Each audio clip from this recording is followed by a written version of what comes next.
હું છું છે કેમ રોશો તું? મારા મા ધામમાં વહી ગયા, એને કઈ ઝાઝો સમય નથી થયો, એની યાદ મને હજી કઈ ભૂલાણી નથી.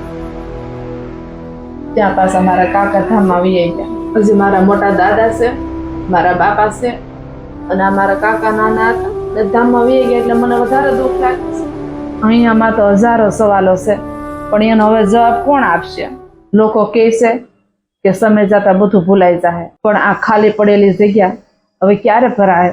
શ્વાસ તો હાલશે, પણ મારા મા અને મારા કાકા વગેરે મારું જીવન અધૂરું રહે છે.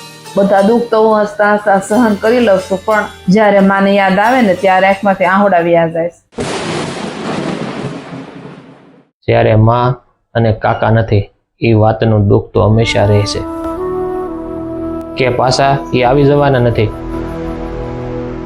રોઈને બેઠું રહેવાથી કોઈ આંસુડા લૂસવા આવવાનું નથી.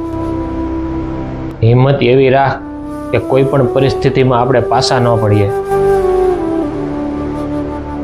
સમય એવો લાવો કે દુઃખ સામે આપણે ઊભા રહીએ અને બધું વેઠી શકીએ.